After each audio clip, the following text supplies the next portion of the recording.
We want to welcome you to the 2019-2020 Fresh Fruit and Vegetable Training. I have with me today Vicki Van, manager at Roscoe Elementary, and I consider Vicki to be an expert because she has had this program since the very first time that we applied. So as we go through today, I will call on her to do specific parts that will help you with the distribution and the way that we prepare for your fruits and vegetables. So what is the Fruit and Vegetable Program? It is a USDA federal grant. It is applied for annually, and you are awarded this usually based on a high free and reduced rate. And it provides free, healthy snacks of fresh fruits and vegetables to students each day of distribution.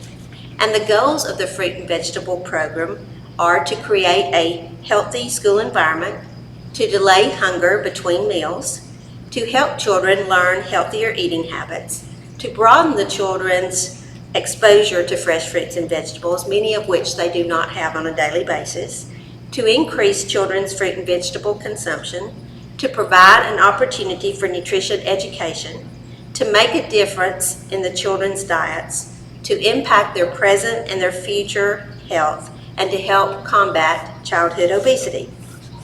It is awarded to only elementary schools, and usually, as stated before, it is based on a high free and reduced rate. So who can participate in the Fresh Fruit and Vegetable Program? Again, it's elementary students are the only students that are approved for the program. Teachers are also encouraged to participate with their students. Teachers are healthy role models for the students by eating the fresh fruits and vegetables in front of children. And they are encouraged to use the opportunity to talk to students not only about factual things of the fruits and vegetables, but also to talk about nutrition, health, hygiene, and manners. The only staff that are directly responsible for serving the fruits and the vegetables to their students in a classroom setting may partake of the fruit and vegetables. And staff should be a good role model for the students. So who is participating in this program? This year we have Chattanooga Valley Elementary, we have Cherokee Ridge, we have Gilbert, Naomi, North Lafayette, Rock Spring, Roswell Elementary, Saddle Ridge, and Stone Creek. 184 schools will provide to 87,904 students in 44 systems fresh fruits and vegetables this year. Walker County received $200,787 of the $4,909,610 that Georgia was allocated for 2019-2020. So fresh fruits and vegetables will be provided across the state of Georgia. And again, let me remind you that these fruits and vegetables are free to all children. It has to be served between meals in the classroom. It can be served 3 to 5 days a week. It can be served in addition, it is in addition to breakfast and lunch, but it must be outside the breakfast and lunch program. And it is prepared by the school nutrition staff and served to teachers and paraprofessionals.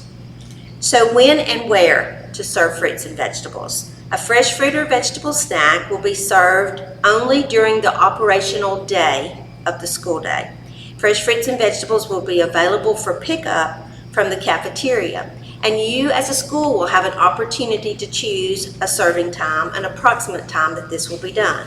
Typically, the fruit and vegetable snacks will be served in the classroom, and it usually is done between breakfast and lunch. In most of our schools that have participated before, it has been ready by 9 o'clock, if not earlier, if that time was set by the school. But again, this is a choice your school can make. Eating balanced is best to fit in your classroom and to help with your classroom activities. And the most important part of the fruit and vegetable snack cannot be served to students during the breakfast or the lunch time, nor can it be in competition with these. So your cafeteria managers are planning to have the fruits and vegetables ready. Again, it will be in agreement with administration, teachers, and our staff. This should be something worked on together to develop those times. So I'm going to let Vicki talk to you a little bit about the way we distribute at Roscoe Elementary, just to give you some ideas. Okay. Here at Roscoe Elementary, we have baskets prepared every morning by 9 a.m. Our CBE class picks up our baskets and distributes them to the classroom in the mornings. This gives them a chance to interact with the other classrooms and get familiar with the building and all. And then they'll bring back any baskets that can be returned at that time. So it's really a unique service at Roscoe Elementary. The students are so happy to do this. Yes. They knock on the doors, they say good morning. They tell them a lot of times what the fruit or the vegetable is for the day, and they're just real excited about it and can get the students in the classrooms excited about it also.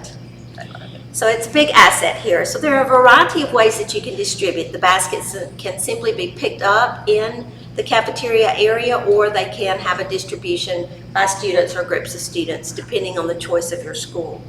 So what kinds of fruits and vegetables will be served? It's going to be variety. That's one of the key things with this program, that it does have to be a variety of product, and it always has to be fresh.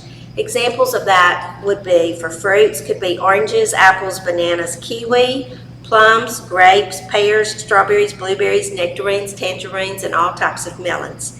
For vegetables, it could be zucchini, squash, grape tomatoes, cucumbers, red or yellow peppers, avocados, broccoli, carrots, celery, cauliflower, and the list can go on. So a variety is always our key thing in making choices as to what we actually serve for the day. So your distribution days could vary. We are going to start this year using 3 days of distribution, which would be Monday, Tuesday, and Wednesday. I remind you, products will always be fresh, and all items served are, again, at no charge. And fruits will be given to students and teachers involved in the learning process. We are encouraged to do at least 1 vegetable a week, so this is something we will try to adhere to. And sometimes we will use a variety day, which will mean what we serve perhaps on Monday and Tuesday. On Wednesday, they would possibly have a choice between those 2 items. The guidelines are very, very strict, and many times things are not allowed. So, for instance, when we serve celery, we would love to give you peanut butter, but that is not an allowable option for us. We will be able to serve some fat-free dips and things of that nature to make students, perhaps give them enough that they would at least try a product that they might not try before. Some products will be given only for tasting and not so much a serving size. We are not governed by any form of serving size. In other words, we don't have to give the ounce or the 2 ounces or the half a cup. A lot of times these will just be a small amount, but it will give them some variety of what we are not perhaps using every day in the cafeteria. So there are many operational guidelines that we must follow. And again, it's offered to all students. All students should have the opportunity to take or not take. It cannot be taken home. It must be offered during school time only. A vegetable, again, is encouraged weekly. And we must incorporate a nutritional education component to this program. You will be provided daily facts about the fruit or vegetable being served for the day, but we'll also ask that you try to incorporate some other activity in your classroom. Let's use an example. A product that we're giving, you might talk about it in terms of its origin. So that could be a history. You might talk about its method of growth, which could be a science. You could do any type of writing or reading about it. You could, let's think, an orange, and using the sections, work with math products. You could do many types of comparisons with that in terms of your math products. But Vicki is going to explain the distribution of what takes place here at Roscoe, and it's basically the distribution process that we will be using at all schools. Yes. We will have whole fruits will be placed directly in baskets, and cut fruits and vegetables will be portioned in containers, bags, or bowls and placed in the basket. Baskets of leftover fruit should be returned to the cafeteria on a daily basis as soon as you have finished serving your students. I'm just going to show you how we prepare our baskets and send them out in the morning. Food service employees prepare the baskets early in the morning. We line those baskets with a food grade hand liner. Then we will add fruit to the baskets according to how many students are in each classroom. Then we top it with another food service hand liner. This is to protect any food going down the hall so it does not get contaminated. On your first day of service, we will provide a bag with napkins and a pack of gloves for you to use in your classroom. When you have used all of your napkins or gloves, if you will send someone up with your bag, and we will replace those items as needed for you. Also, you will be provided a garbage bag that you can put any garbage in and set out to be picked up later.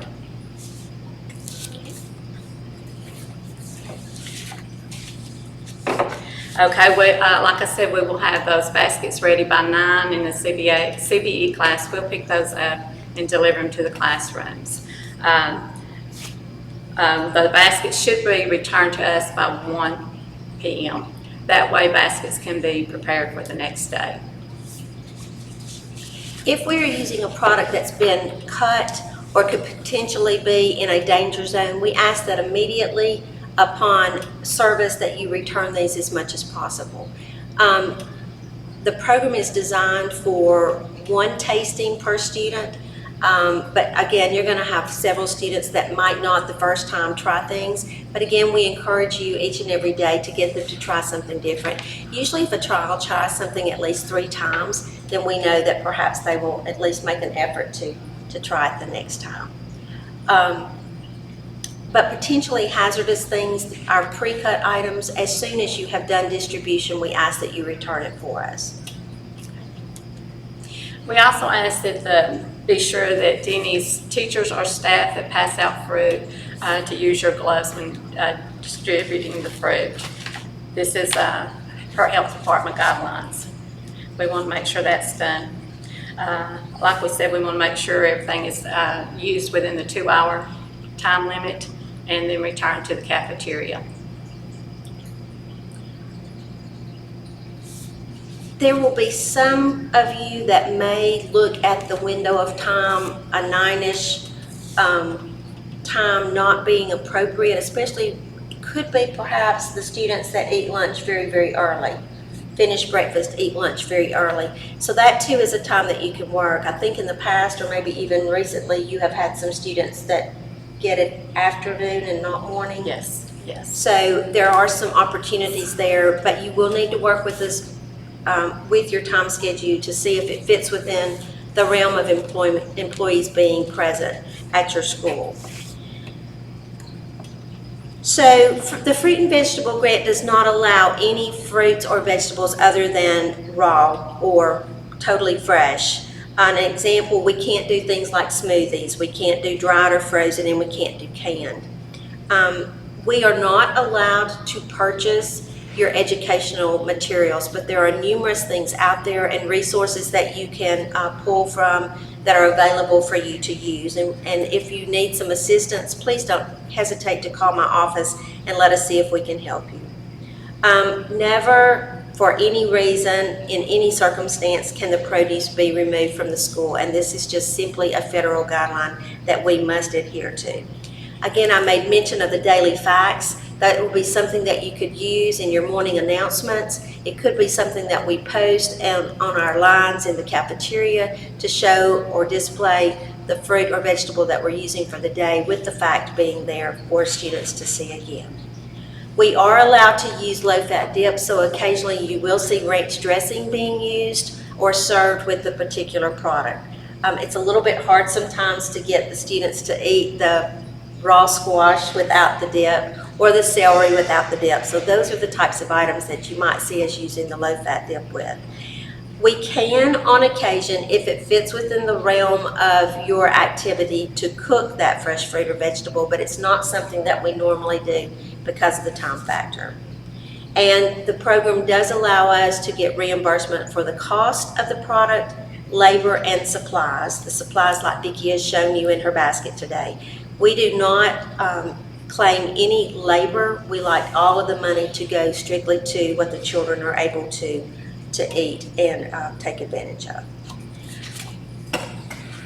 Teachers, it is important that you help us monitor and that you direct the food distribution. This could be done with you or maybe a parapro or maybe a volunteer that you have in your classroom. But please use this as an opportunity to talk with your students about the nutrition, about the health, about the hygiene, and about the manners. And we are so excited that so many people have the program this year. And if we could do anything to assist you, we are simply a phone call away. My office telephone number is 423-240-7700. That's the best place or way to reach me. And again, if you have any questions, any concerns, Vicki made reference of maybe a 9 o'clock time for prep being ready. Also at least a 1 o'clock return unless it's a cut fruit or vegetable, and that does need to be as early as possible within a 2-hour window of time. So again, we welcome you to the program. We're excited to see how you can make this happen. It will be something that will be subject to review, so you do need to remember that. Vicki has had the pleasure of that happening to her for, I know, 2 different times. So it is a review, and we do have review coming up in March. So one school will be selected to have the state people come in and watch the program. If you have any concerns or have any questions regarding the educational component, please don't hesitate to call on us. We'll be more than happy to help you. And thank you again.